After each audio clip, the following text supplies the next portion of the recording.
राधे राधे महाराज जी। महाराज जी, नियम कानून के बिना पूजा सार्थक होती है क्या? हाँ, नियम कानून एक तरफ है, भाव एक तरफ है। से कर्माबाई थी, उन्होंने विचार किया कि जगन्नाथ जी को दिन में तो खूब भोग लगता है, लेकिन जब रात में पट बंद हो जाते हैं तो उनको फिर तो उनको भूख लगती होगी। उन्होंने अपने भाव से विचारा, तो 3 बजे तड़के उठकर बिना नहाए धोए सबसे पहले खिचड़ी बनाई और जगन्नाथ जी को रो के पुकारती, तो जगन्नाथ जी आने लगे, उनकी गोद में बैठ जाते और वो पूरी खिचड़ी खवाते। एक दिन 7 बजे लगभग सुबह स्नान करने जा रही थी, तो एक संत भगवान मिल गए जो नियम कानून को जानने वाले थे और नियम से चलते थे। उनका कर्माबाई स्नान करने जा रहे हो?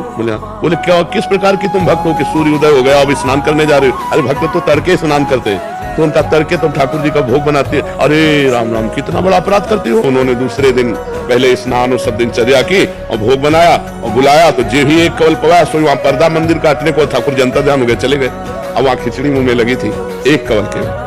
तो जगन्नाथ जी के पार्षदों ने पूछा कि जय जय, अभी तो भोग पधराया नहीं, ये मुख में भोग कैसे? अरे बोले कर्माबाई और नियम वाले के चक्कर में पड़ गई है, तो एक ही कवल में पाओ। कर्माबाई से कह दो मैं नियमों से प्रसन्न नहीं होता, मैं प्रेम से प्रसन्न होता हूँ, मैं प्रेम से अधीन होता हूँ। तो जब कभी भाव से भक्त पवाता है तो भगवान पाते हैं, नियमों के अनुसार नहीं। भगवान ने क्या कहा? भाव का भूखा हूं मैं और भाव ही एक सार है, भाव से मुझको बजे तो भाव से बेड़ा पार है। भाव बिन सुनी पुकारे मैं कभी सुनता नहीं, भाव पूरी तो तेरी ही करती मुझे लाचार है। भगवान को लाचार कर दे वो भाव।